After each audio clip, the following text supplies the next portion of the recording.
What's up guys, selamat datang di Animasi Donghua Spoiler.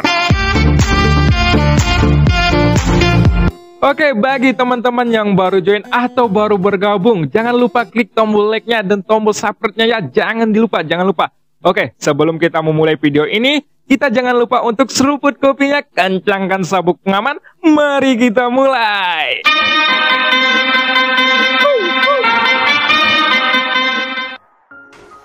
Pada episode sebelumnya diceritakan, Xion bertarung melawan Hanmo, yang mana ia mengeluarkan jurus legendarisnya yang dimiliki oleh sang dewa tertinggi. Di sisi lain, para senior labu dewa bermata 9 masih bertarung sengit melawan raja jiwa lainnya.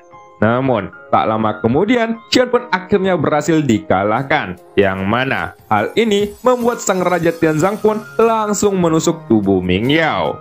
Dan scene pun berganti. Raja Tianzang pun menyipitkan matanya saat mendatangi mereka. Sekarang memang sulit bagi kelompok Raja Tianzang untuk pergi, kecuali ada teknik teleportasi. Mereka mungkin bisa pergi begitu saja. Sementara untuk keadaan hidup dan mati Xion ini, belum ada yang bisa memastikannya. Pada saat ini, bukan hanya Xion, tetapi untuk semua orang di sini, termasuk pasukan tim Carlos, semuanya akan menghadapi pengepungan dari pihak Kuil Langit. Namun, yang terpenting dilihat dari posisi mereka berdua, bahkan Tianjun sebenarnya mengikuti di belakang orang ini. Dengan kata lain, orang ini memiliki status yang lebih tinggi dari Tianjun, atau kekuatannya lebih kuat dari Tianjun. Apa-apaan mereka ini? Seharusnya tidak ada lagi bantuan dari Kuil Langit. Keduanya terlihat saling melengkapi, dan jika orang ini memiliki kekuatan absolut, maka bisa dipastikan dia mempunyai status paling tinggi di Kuil Langit. Gumam Raja Tianzang di dalam hatinya. Bahkan, dalam menghadapi situasi terpojok seperti saat ini, wajah Raja Tianzang ternyata masih terlihat santai. Lagi pula, dia sudah melihat banyak adegan besar. Jadi, ini bukan apa-apa jika dibandingkan dengan yang lainnya. Hanya saja, Raja Tianzang sangat mengkhawatirkan keadaan Xion sekarang. Dan sosoknya sudah benar-benar berubah menjadi manusia kaca. Seolah-olah daging dan darah di tubuhnya telah mengeras akibat cahaya biru yang aneh itu. Setelah Raja Tianzang memikirkan masalah ini cukup lama, dia masih belum berhasil memecahkannya, dan dia tidak tahu bagaimana cara untuk membantu Xion. Lalu, bahkan jika mereka bisa pergi dari wilayah ini, itu tetap tidak akan membantu apapun. Meninggalkan wilayah aliansi Dewa Abadi mungkin tidak dapat menyelamatkan nyawanya. Jadi, satu-satunya cara yang bisa ayahmu lakukan sekarang adalah melepaskan lonceng dan mengikatnya untuk memulihkan ayahmu. Tapi, hanya Kuil Langit yang bisa melakukannya, ucap Raja Tianzang. Akan tetapi, pihak Kuil Langit sudah menghabiskan sumber daya yang sangat banyak untuk membawa Xion sampai pada situasi seperti ini. Jadi, bagaimana mungkin Raja Tianzang bisa berharap bahwa Kuil Langit dapat mengambil tindakan untuk menyelamatkan Xion? Segala sesuatu yang terjadi sekarang benar-benar berada di luar harapan Raja Tianzang. Cahaya biru aneh tersebut datang entah dari mana. Namun, dalam pertempuran barusan, tidak ada raja jiwa lain yang menggunakan teknik aneh ini. Di pihak Kuil Langit sendiri, Hanmo jelas yang paling lemah di antara 10 raja jiwa yang ada. Tentu saja, kekuatan Kuijun hampir setara dengannya. Tapi, para raja jiwa itu jelas memilih untuk membiarkan Hanmo menyelesaikan misi terakhir ini. Tetapi, selama masa-masa ini, dibandingkan dengan ketika dia bertarung melawan Lan Peng yang merupakan kaisar keabadan di langkah kelima, jelas Kuijun telah berkultivasi untuk waktu yang lama. Selama masa kultivasinya ini, Kuijun menjadi lebih kuat. Namun, Kuijun masih belum mengetahui mengapa tubuhnya bisa tiba-tiba kehilangan kendali saat baru saja datang ke tempat ini. Dan meskipun sekarang tubuhnya kembali telah dipulihkan, adegan itu masih terlihat aneh baginya. Kemudian, kejadian ini terlihat seperti kebetulan. Dalam situasi saat ini, tidak ada yang mengira bahwa cahaya biru aneh itu sepenuhnya mampu mengendalikan Xion hingga terbujur kaku. Tetapi, Xion sebenarnya tidak kehilangan kesadarannya. Sebelumnya, pada saat Xion benar-benar disibukkan oleh cahaya biru, kesadarannya perlahan mulai meningkat. Hanya saja, yang disebut peningkatan ini hanyalah perasaan Xion saja, dan dia merasa jiwanya terus terbang keluar dengan susah payah. Lalu, ada juga sebuah kekuatan yang membuat kesadarannya bergegas kuat dari semua rintangan tersebut. Setelah beberapa lama, Xion pun akhirnya datang ke dalam sebuah ruangan misterius, dan semua yang ada di sini ada pemandangan yang belum pernah dilihat oleh Xion sebelumnya, bahwa tempat ini adalah kehampaan. Itu lebih tepat dikatakan bahwa tempat ini harus disebut kekacauan. Ini karena tempat ini tidak memiliki substansi, dan ruangan di sini tampak sangat nyata, serta tidak dapat diungkapkan oleh kata-kata. Di ruangan ini, Xion melihat bahwa ada pilar besar memanjang tak terhingga menuju kedua sisi. Namun, tidak peduli dari sisi mana ujungnya, Xion tidak bisa melihatnya karena memang tertutup oleh kegelapan. Apa? Kenapa kalian belum menemukannya? Di mana dia? Bagaimana mungkin dia bisa tiba-tiba pergi tanpa ada yang menyadarinya? Cepat, cari dia sekarang. Aku tidak mau tahu, ucap sosok yang entah dari mana asalnya. Setelah kata-kata ini jatuh, raungan yang sangat mengerikan tiba-tiba terdengar dari seluruh ruangan kekacauan ini. Lalu, ketika mengikuti sumber suara tersebut, Xion melihat beberapa sosok biru tua. Kemudian, di depan mereka muncullah sosok hitam raksasa dengan sayap naga yang tumbuh di belakang punggungnya. Dan kemarahan pun melonjak di matanya. Sementara di hadapannya, beberapa sosok biru tua gemetar ketakutan. Akan tetapi, pada saat Xion ingin melihatnya lebih dekat, dia tiba-tiba merasa bahwa sosoknya telah terbentur oleh sesuatu penghalang transparan. Dan di beberapa titik di sampingnya, muncul juga makhluk lain. Dan sepertinya, itu adalah sosok yang mengandung kekuatan bintang. Tidak ada bentuk khusus, tapi tampaknya Xion menghalangi jalannya. Segera setelah itu, ada beberapa suara pelan yang tidak bisa dimengerti oleh Xiaoyan. Xiaoyan pun langsung menoleh untuk melihat sekitarnya. Dan di dalam pandangannya, ada sosok biru gelap yang tak terhitung jumlahnya berkumpul menuju makhluk hitam raksasa. Detik berikutnya, Xion pun tertekun sejenak ketika menyaksikan adegan ini. Saat ia melihat ke kiri dan ke kanan, ia menundukkan kepalanya untuk memeriksa. Barulah kemudian dia menyadari bahwa dirinya juga merupakan salah satu dari mereka. Kini, Xion yang juga sudah menjadi sosok biru tanpa sadar mengikuti mereka dan melayang ke depan. Sepertinya ia sedang terhipnotis oleh Marcel si pesulap merah. Segera, Xion pun kembali mendengarkan suara-suara dari sekitarnya. Tapi, Xion masih tidak bisa mengerti sepatah kata apapun. Xiaoyan tidak tahu apa yang terjadi di sini. Ini seperti kenyataan atau hanyalah ilusi semata. Namun, ketika dia melihat sosok Yolan di depannya, Xiaoyan ingat bahwa Dong Haiyuan dan Yolan Xiyuan yang dulu disebutkan juga merupakan penyebab utama yang menghancurkan dunia tanpa batas. Jika kalian tidak dapat mencarinya dengan benar, maka itu tidak dapat diblokir untuk digunakan sebagai pengacak. Setelah dimanfaatkan, semuanya akan dimulai dari awal lagi, ucap sosok raksasa hitam itu sambil berkata dengan marah. Bayangan hitam raksasa itu perlahan merangkak dalam kekacauan, dan jika melihat sekelilingnya, ada begitu banyak sosok yang berwarna biru. Tapi, tampaknya Xion hanya bisa mengerti suara dari bayangan hitam ini, dan dia masih belum bisa mengerti suara dari sosok berwarna biru tua di sekitarnya. Adegan ini pun membuat Xion merasa bahwa semuanya sangat aneh. Selain itu, ketika Xion mengamati pilar yang menembus seluruh ruang kekacauan ini, dia jelas selalu ingin mendekati pilar tersebut. Akan tetapi, sepertinya dia selalu memiliki jarak tertentu dari pilar itu sepanjang waktu. Namun, sebenarnya Xion tidak mendekatinya sama sekali. Apa yang kamu lihat? Ucap salah satu sosok yang entah dari mana. Tepat ketika Xion tidak bisa memahami suara-suara yang terus bergema di sekitarnya, sebuah suara pun tiba-tiba terdengar, dan kata-kata yang diucapkan oleh suara ini menggunakan bahasa yang sama dengan Xiaoyan. Jadi, dia mampu memahaminya. Detik berikutnya, Xion pun terkejut bukan main, tak kalah menyadari bahwa dirinya bisa mengerti bahasa para makhluk biru ini, dan kejadian yang tiba-tiba ini pun memberi Xiaoyan firasat buruk. Karena khawatir bahwa semuanya akan berakibat fatal, Xian pun memilih untuk tidak menjawabnya dan hanya diam sepanjang waktu. Namun, bukannya Xian benar-benar tidak ingin menjawabnya, melainkan Xian yang tidak tahu dari mana suara itu berasal.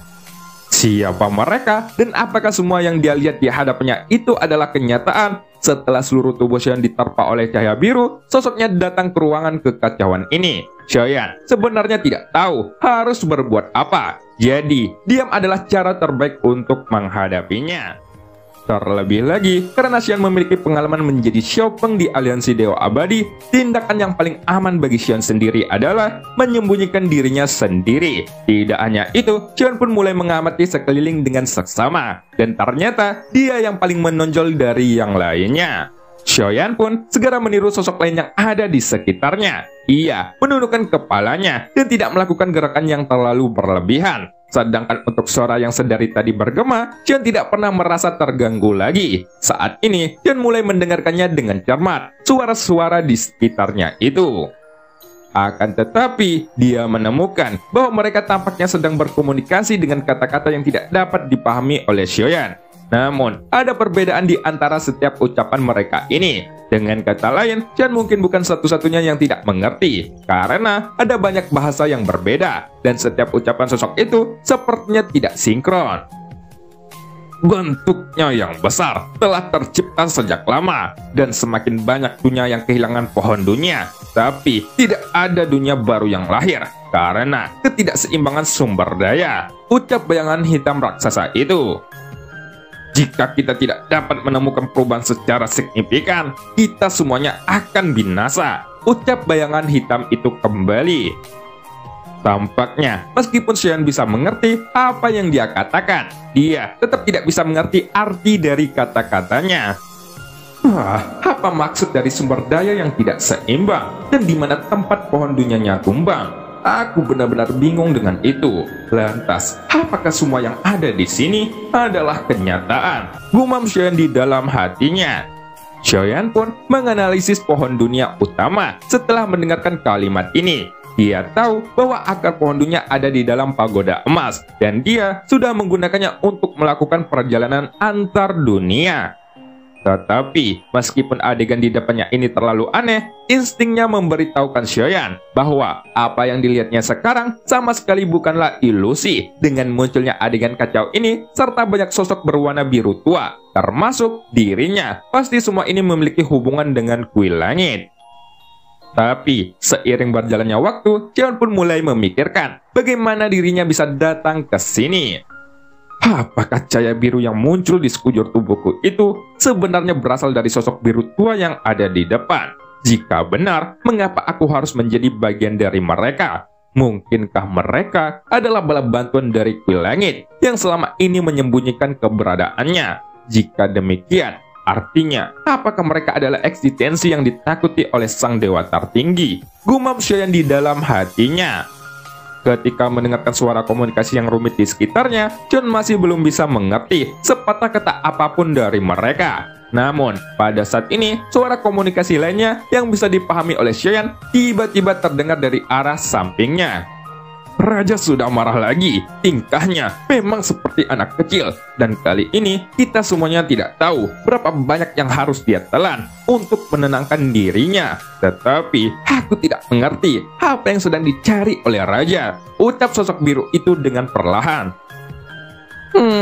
Kita sudah berusaha semaksimal mungkin untuk mencarinya, tapi dunia utama tersebut sudah dicari melalui subdunia yang tak terhitung jumlahnya dan tanpa menggunakan petunjuk apapun. Jadi, itu bahkan lebih sulit daripada menemukan jarum di tumpukan jerami, ucap sosok biru lainnya. Sungguh, aku benar-benar tidak mengerti siapa yang berani-beraninya mencuri benda yang hilang tersebut. Kita bahkan tidak tahu apa itu, dan kita juga tidak ingin tahu. Tapi, raja selalu marah setelah kehilangan itu, dan cepat atau lambat, kita akan dilahap oleh raja, ucap sosok biru itu kembali. Namun, detik berikutnya, bayangan hitam raksasa yang sepertinya tidak berguna itu mendengarkan apa yang mereka katakan. Segera, bayangan hitam itu membuka mulutnya besar-besar, dan cahaya biru pun keluar dari mulutnya. Lalu, saat cahaya tersebut menyebar, beberapa sosok biru yang dihempaskan oleh api itu melarikan diri dengan panik. Tampaknya, di bawah bayangan hitam besar ini, tidak ada dari mereka yang berhak berbicara, dan tidak ada yang berani melawan di depan sosok yang mereka sebut raja. Keberadaan mereka sama rentannya dengan semut. Jadi, jika memang ada yang membicarakannya, bayangan hitam itu tanpa ragu akan membunuhnya. Tapi ternyata pancaran sinar biru itu tidak hanya menyerang beberapa sosok ini, tetapi itu juga bergerak ke arah Xiaoyan. Segera, Xiaoyan pun buru-buru mundur. Namun, kecepatan gerakan tubuhnya ternyata sangat terbatas dan sepertinya sangat sulit untuk mengelak. Untungnya, meskipun Xiaoyan terus mendekati menuju sosok bayangan hitam raksasa itu, dia masih memiliki jarak yang relatif jauh, sehingga sulit bagi pancaran api biru itu untuk menerjang ke arahnya. Semuanya harus bergerak tanpa henti dan terus mencarinya sampai dapat. Jika kalian tidak dapat menemukannya, aku tidak peduli apapun. Semua orang harus mati, ucap sosok bayangan hitam raksasa itu dan suaranya menyebar dalam kekacauan ini. Detik berikutnya, semua sosok biru tua itu pun dengan cepat bubar menuju kekacauan di sekitarnya. Sementara itu, Xiaoyan masih dalam keadaan linglung, dan entah bagaimana dia tiba-tiba bisa menjadi salah satu bagian dari mereka. Sekarang, ketika semua orang mundur, Xiaoyan jelas tidak tahu kemana dirinya harus pergi. Itu karena segala sesuatu yang ada di depannya tidak seperti ilusi. Tetapi, apa yang disebut dengan ilusi adalah menciptakan pemandangan yang sangat mirip dengan dunia nyata.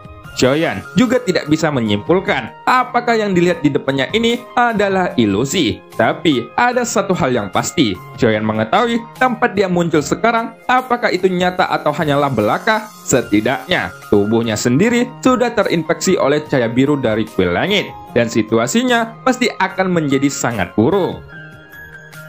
Tidak hanya itu, pengapungan dan penindasan dari pihak kuil langit juga ditunjukkan kepadanya. Jadi, ketika Xiaoyan kehilangan kemampuan untuk bertarung, itu akan menyebabkan beban besar bagi aliansi Dewa Abadi, Raja Tianzang, dan Yueli. Xiaoyan tidak akan mau hal itu terjadi.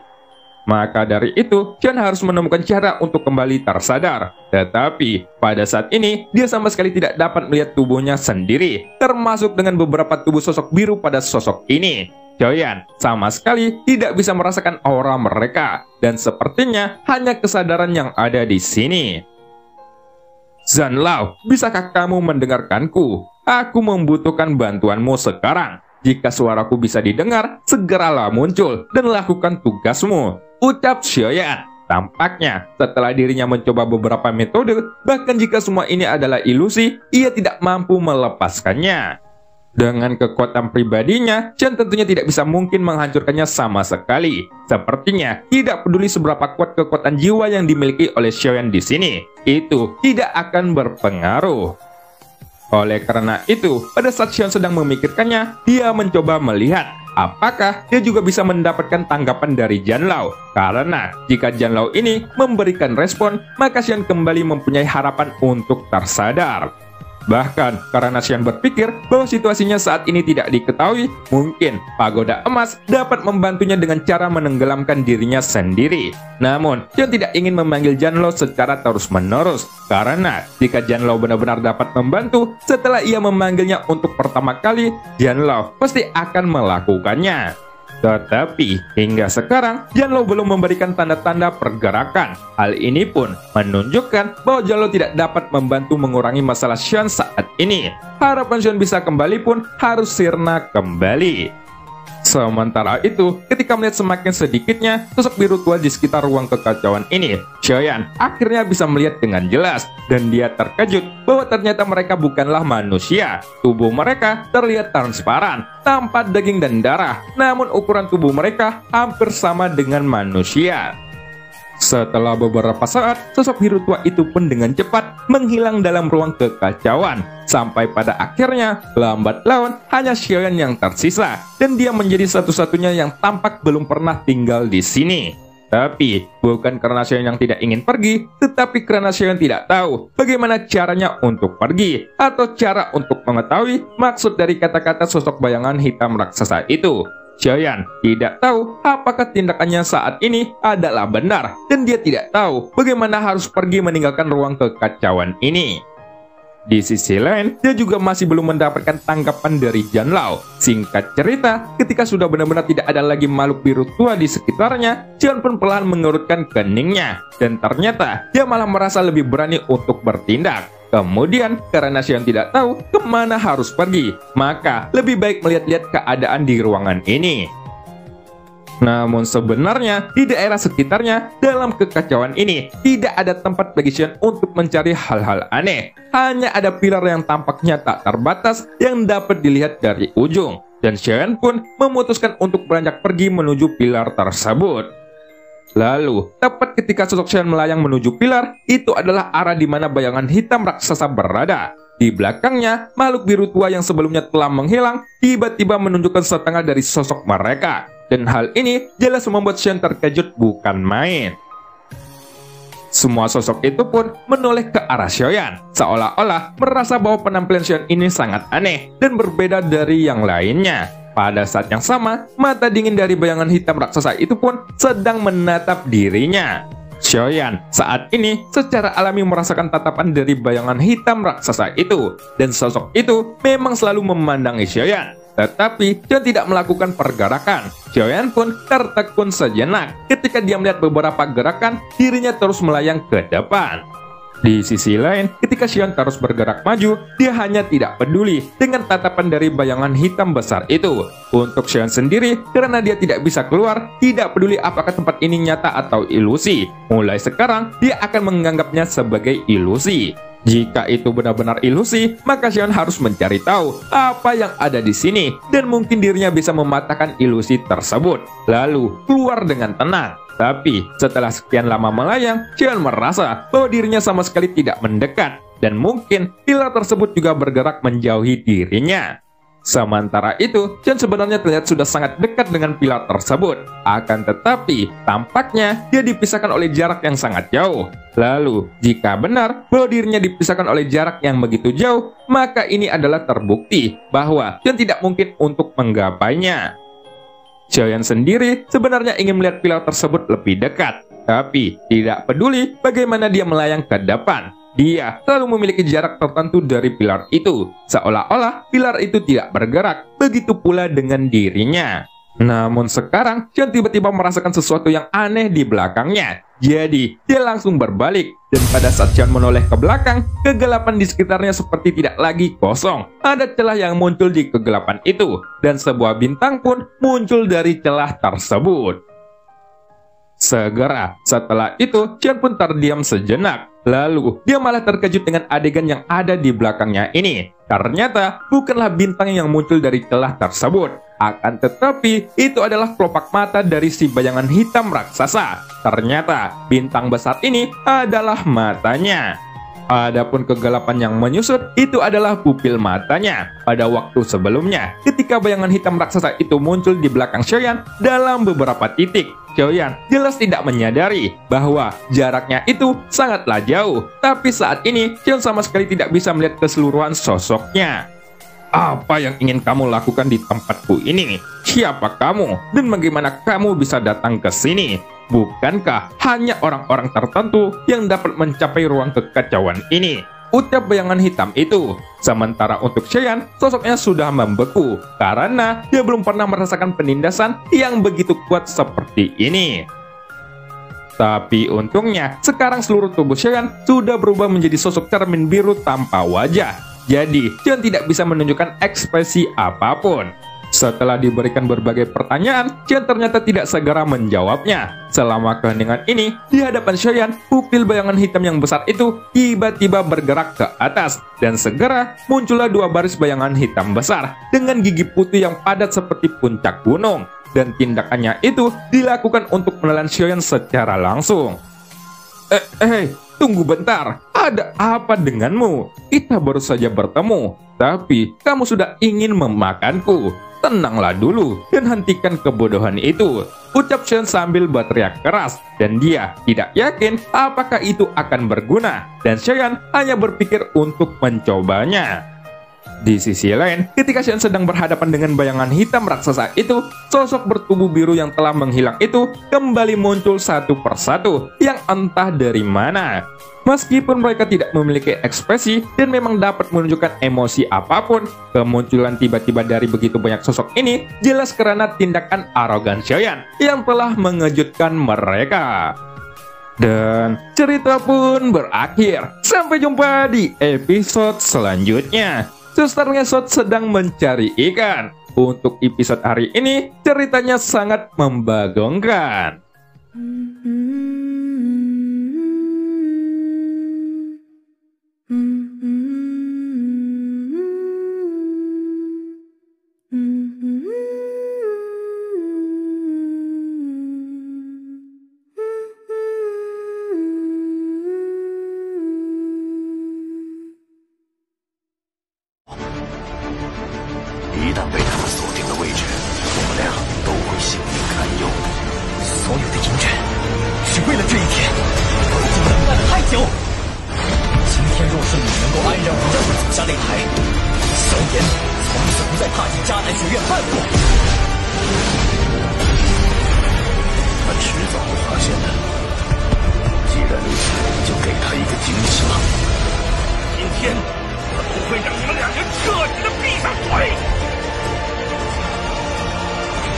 就算他还活着，你们之间也绝不可能。